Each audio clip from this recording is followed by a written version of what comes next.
Pada kesempatan kali ini, insya Allah sesuai dengan apa yang menjadi tema pada kesempatan hari ini, yaitu memperingati Isra Mi'raj Nabi besar Muhammad Sallallahu Alaihi Wasallam.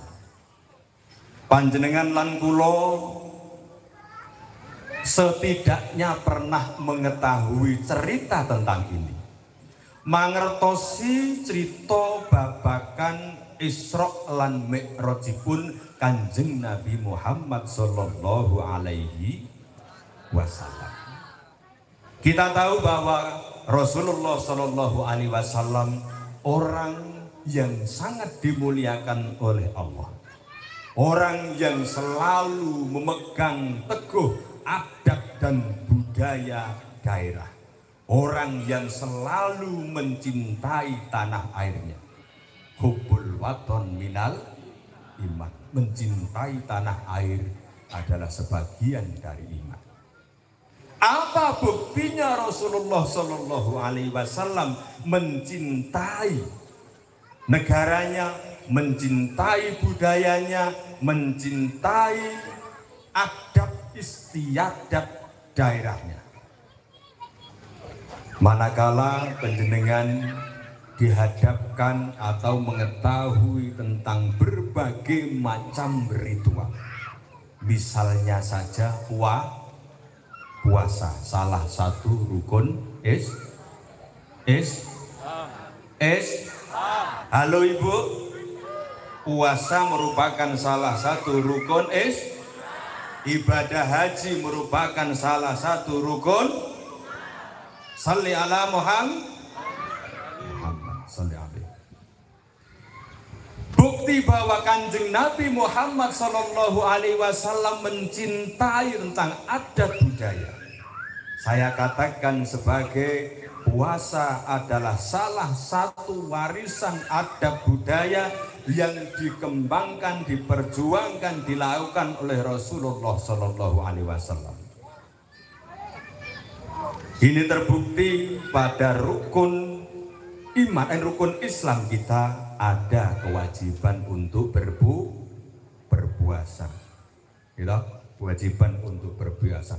Apakah puasa itu produk Kanjeng Nabi? Tidak. Itu adalah produk orang-orang terdahulu. Orang-orang terdahulu. Nah, seperti halnya ibadah haji, ini adalah produk dari orang-orang terdahulu. Produk dari peninggalan Nabi Ibrahim. Ya, itu. Oke, termasuk puasa Senin Kemis. Nanti kita akan bahas di belakang. Yang pertama, kita mengenal bahwa perjalanan Rasulullah Shallallahu Alaihi Wasallam untuk melaksanakan Isra Mi'raj seperti yang telah diungkapkan pada sebuah surat Al-Isra, yaitu Maha suci Allah yang telah memperjalankan hambanya dari Masjidil Haram ke Masjidil Aqsa. Artinya perjalanan ini adalah perjalanan secara horizontal. Masjidil Haram dan Masjidil Aqsa. Menurut penjenengan, menurut Anda, pendapat Anda, perjalanan Rasulullah peristiwa Isra Mi'raj ini adalah peristiwa ruhani atau peristiwa jasmani, Pak Bu? Aku meneng kabeh.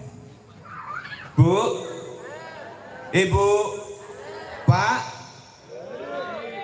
jenengan ra iso nyawang ibu-ibu, ibu-ibu ra iso nyawang bapak-bapak. Gitu disingget. Miturut penjenengan, miturut Anda, menurut Anda, lho rak wis lengkap toh, miturut penjenengan, miturut Anda wis campuran, menurut Anda basa Indonesia. Peristiwa Kanjeng Nabi Muhammad Isra Mi'raj ini adalah peristiwa ruhani apa peristiwa jasmani? Peristiwa ruhani. Ini adalah pendapat yang sangat merujuk kepada sebuah kebenaran. Masalahnya apa saya bilang begini? Yaitu wonten dua pendapat ulama Yang satu mengatakan ini adalah perjalanan secara jasmani, dan ada yang mengatakan ini adalah perjalanan rohani. Bagi saya ini adalah perjalanan rohani. Bagaimana kita bisa mengatakan condong pada pendapat bahwa perjalanan ini adalah perjalanan rohani? Berawal dari pemberangkatan Kanjeng Nabi Muhammad SAW ketika akan berjalan menuju Masjidil Haram, itu dibersihkan oleh malaikat Jibril, yaitu dibersihkan dengan air Zam-Zam. Cara membersihkannya adalah dibersihkan hatinya, pikirannya, terus kemudian diisi dengan iman, diisi dengan hikmah dan lain sebagainya untuk mempersiapkan perjalanan. Kalau malaikat Jibril memandikan, membersihkan Kanjeng Nabi, tentunya ini adalah peristiwa, karena yang mengerjakan itu adalah malaikat Jibril dari hal gaib. Oleh sebab itu ini adalah peristiwa rohani. Yang pertama, tujuan atau awal dari langkah Kanjeng Nabi menaiki Buraq berasal dari Masjidil Haram. Pada tahun 621, Bu, tahun pinten? Bu, tahun pinten? 621. Bapak tahun pinten, Pak? 621. Keadaan di bumi Makkah itu masih digunakan ritual penyembahan berhala oleh kaum lokal yang menggunakan Mekah menjadi tempat pemujaan berhala. Di sana terbukti ada 360 berhala atau patung yang digunakan untuk pemujaan. Tahun 621. Kemudian baru tahun 630 baru digempur oleh Rasulullah, baru menjadi milik umat Islam. Tapi ketika Kanjeng Nabi Mi'raj pada tahun 621, itu masih menjadi kekuatan atau menjadi tempat pemujaan berhala. Jika ini dikaitkan dengan peristiwa secara jasadi, ini sudah tabrakan. Artinya kita harus meyakini ini adalah peristiwa rohani. Yang kedua, dijalankan kepada dari Masjidil Haram menuju ke Masjidil Aqsa. Masjidil Aqsa pada saat itu belum ada masjid karena masih berupa lapangan yang penuh sampah. Karena apa? Pada tahun 70 Masehi keadaan di Masjidil Aqsa itu hancur karena serangan tentara Romawi. Jadi tidak ada masjid pada tahun itu. Apabila ini dikatakan Kanjeng Nabi memimpin sholat secara jasadi, ini akan bertentangan dengan adanya keadaan yang sebenarnya. Mbok nate krungu cerita niki, Bu? Mbok nate sampun dereng. Nah, ini kita gak ngerti. Ben-benjenengan ngerti. Oh, ini peristiwa. Kenapa kok disebut peristiwa rohani? Kok tidak disebut jasadi? Karena bertentangan dengan keadaan yang ada pada saat itu. Nah, seperti itu.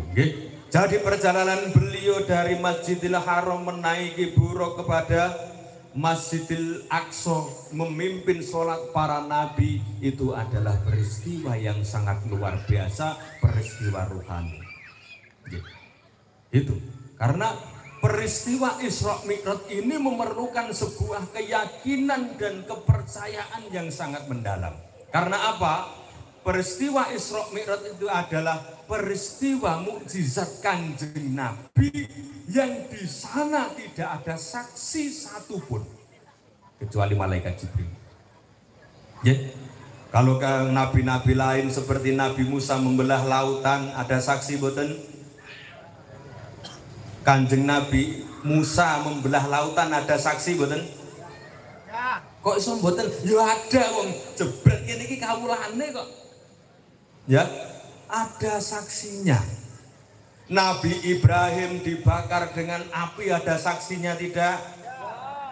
Nabi Isa menyembuhkan orang buta, ada saksinya tidak? Ada saksinya semua. Tapi untuk Kanjeng Nabi yang melaksanakan peristiwa Isra Mi'raj ini adalah tidak ada saksinya. Makanya jangan disalahkan ketika Kanjeng Nabi setelah peristiwa Isra Mi'raj kemudian dibantah oleh kawulane dhewe, menika jangan disalahkan karena memang ada alasannya, tidak ada saksinya. Oleh sebab itu, untuk mempercayai adanya Isra Mi'raj, kita harus meletakkan pikiran. Karena ranah ini tidak di ranah pikiran, tapi di ranah rasa kepercayaan. Ngerti nggih? Nah, seperti itu. Kita tahu. Setelah Kanjeng Nabi itu diperjalankan ke Masjidil Aqsa, baru dinaikkan kepada langit berapa, Bu? Berapa? Pak, berapa Pak? 7.